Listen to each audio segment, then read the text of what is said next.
तो जो भी मैंने आपको बताया, ये जहाँ तक आपकी नज़र पड़ रही है सारे केसर की फील्ड से, ये लगभग टोटल एरिया होगा 30 से 40 किलोमीटर का टोटल एरिया है ऑल ओवर इंडिया जहाँ पे केसर की कल्टीवेशन होती है। अगर हम वर्ल्ड ओवर देखेंगे, वर्ल्ड में केसर की कल्टीवेशन 3 जगह पे होती है। एक ईरान के अंदर होता है, दूसरा स्पेन के अंदर होता है, और तीसरा अगर आप पर्टिकुलर जगह देखोगे पूरे हिंदुस्तान में तो यही जगह है जहाँ पे केसर की कल्टीवेशन होती है।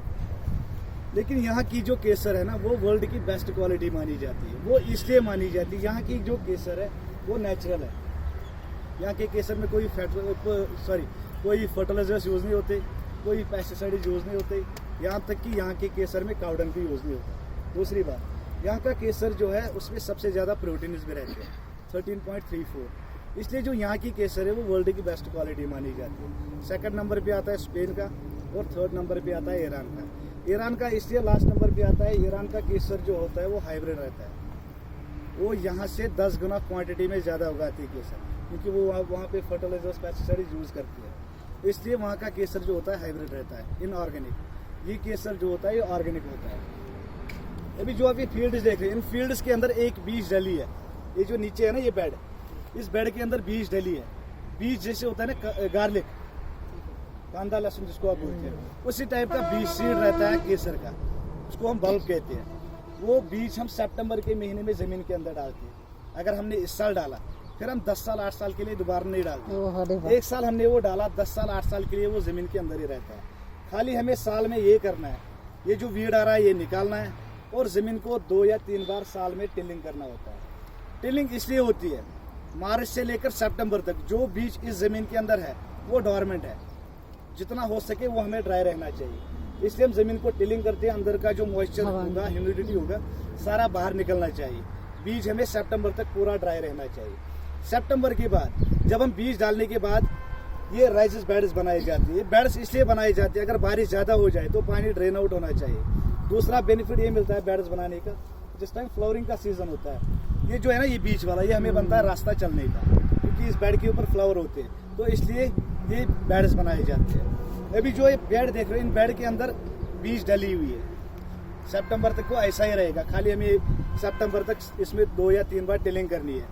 टिलिंग के बाद सितंबर में इसको पानी की ज़रूरत होती है। उस टाइम यहाँ पे रेनफॉल वगैरह होता है, तो उस बीज को पानी मिल जाता है।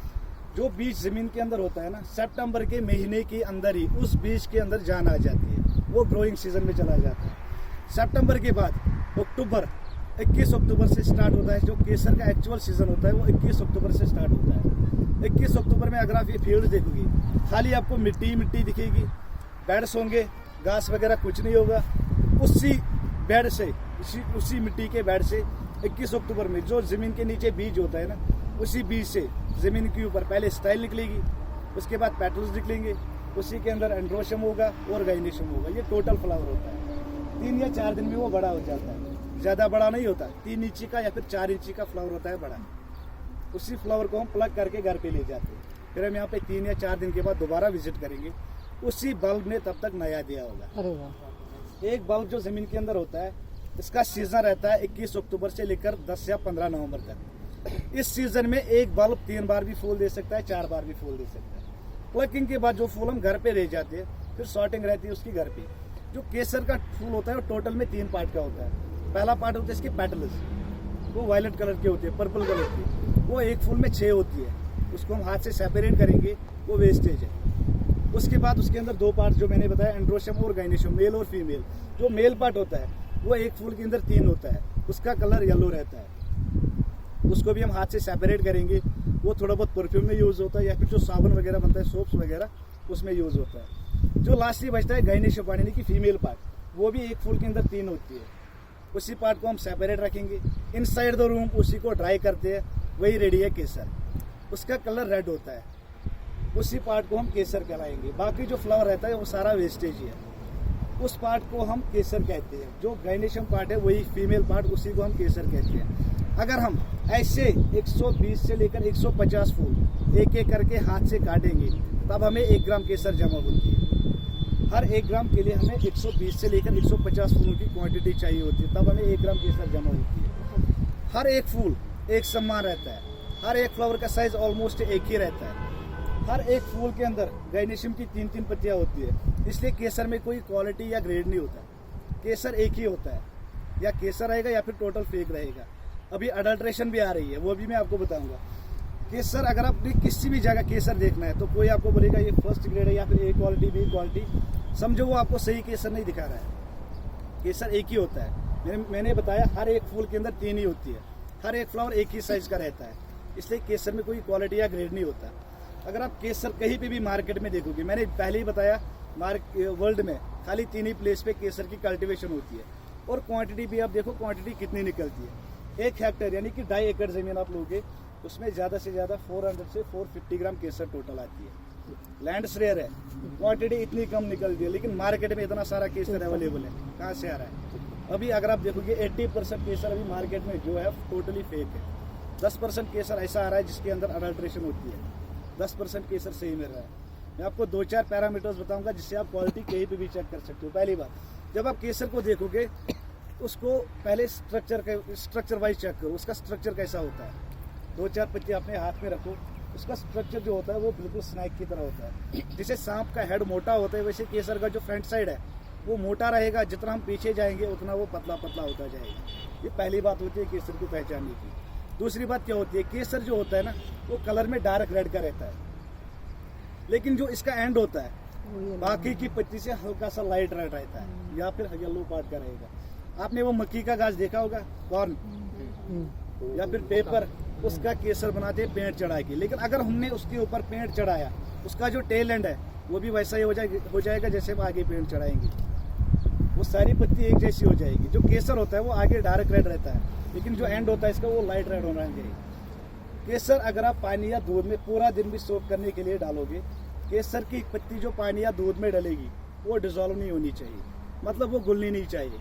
चाहे आप दूध या पानी को बॉईल करो, चाहे आप उस पत्ती को हाथ से ऐसे ऐसे करो, कुछ भी करो उसके साथ, तब भी वो डिजोल्व नहीं होगी, क्योंकि केसर के अंदर फाइबर रेशो सबसे ज़्यादा होता है, इसलिए केसर डिजोल्व नहीं होता। और पानी या दूध का कलर आप देखोगे तो पानी या दूध का कलर पीला होना चाहिए। ज़्यादा देर तक आप रखोगे येलो से लेके ऑरेंज तक कलर जाएगा, लेकिन रेड नहीं आना चाहिए। रेड आया तो समझो पेंटेड चीज़ है। केसर रेड होता है लेकिन पानी या दूध का कलर येलो से लेकर ऑरेंज तक देगा, उससे ज़्यादा नहीं देगा। ये इसके होते हैं पैरामीटर्स। अगर हम टेस्ट वाइज केसर को देखेंगे ना, जो रियल केसर होती है वो टेस्ट में हल्का सा कड़वा आता है, चबाने पे जब आप खाओगे 1-2 पत्ती तो हल्का सा कड़वा आया, कड़वा नहीं आता है। अगर आपको मिठास आ रही है, सिर्फ आपको बाकी पैरामीटर्स में जैसे कि स्ट्रक्चर वाइज या कलर वाइज वो सही लग रहा है, खाली आपको मिठास आ रही है, कड़वा नहीं आया, तो समझो उसके ऊपर ऐसी चीज़ डाली जाती है जिसकी वजह से वेट गेन होता है। जैसे कि हमने आपको 1 ग्राम दिया, उसको हम यहाँ पे एक केमिकल आता है, केमिकल डालने की वजह से उसमें मिठास आती है, लेकिन 1 ग्राम के बदले आधा ग्राम ही आ जाता है। वो अडल्ट्रेशन होती है केसर के अंदर, बिल्कुल वो होती है अडल्ट्रेशन केसर के अंदर। बेनिफिट्स अगर इसके देखेंगे इतने हैं कि थक जाएंगे पढ़ते पढ़ते, लेकिन जो मेन बेनिफिट रहता है केसर का वो होता है इम्यूनिटी के ऊपर। लेकिन क्या करना है, अगर डेली कंज्यूम करेंगे तब। मैक्सिमम हम क्या करते हैं, हम लोग ऐसा करते हैं, गर्मी का मौसम आया तो केसर खाना छोड़ देते हैं, सर्दी में यूज़ करते हैं। ऐसा नहीं करना है, केसर डेली बेस पे यूज़ करना है, क्वांटिटी में कम। क्वांटिटी में आपको अडल्ट के लिए 6 से 8 पत्ती दूध के साथ, और छोटे बच्चे को 2 या 3 पत्ती, 1 ग्लास दूध के लाए कहाँ से इतना दूध के साथ इसलिए क्योंकि केसर नेचर में गर्म होती है, तो दूध के साथ नेचर गर्म उसका जो होता है ना सही रहता है। 15-20 मिनट सोक करने के लिए रखना है, 15-20 मिनट के बाद वो दूध शेक करो फिर पियो। अगर हम डेली वो दूध पियेंगे तो इससे इम्यूनिटी बूस्ट होगी, जब इम्यूनिटी बढ़ेगी तो हेल्थ इश्यूज जो भी होंगे ऑलरेडी घटेंगे। आईसाइट के लिए अच्छा रहता है, हेयरिंग एबिलिटी के लिए अच्छा रहता है, हार्ट स्ट्रोक्स में केसर लगती है। आयुर्वेद में सबसे ज़्यादा यूज़ है इसका, इसको बोलते हैं king of Ayurveda. Beauty products इसके बगैर आजकल बनते ही नहीं है, खान पान में या फिर स्वीट्स वगैरह में ऑलरेडी डाला जाता है, या फिर प्रेग्नेंट लेडी को खाना चाहे लेकिन पहला 3 महीना छोड़ के, क्योंकि मैंने पहले ही बताया नेचर में गर्म रहती है, तो अबॉर्ट होने का खतरा करेगी प्रेग्नेंट लेडी। उनके बेबी के इम्यूनिटी के लिए अच्छा रहता है। जो मेन फ़ायदा मिलता है प्रेग्नेंट लेडी को वो होता है डिलीवरी के समय जो लेबर पेन उसमें होती है वो रिड्यूस होती है इस चीज़ से खाने से। आपको ये थोड़ा जला हुआ लग रहा है, उस टाइम आपको पूरा वायलेट दिखेगा जैसे कारपेटर्स बिछे हुए होते हैं, तो स्मेल तो आपको गाड़ी में उतरते उतरते आ जाएगी। Thank you.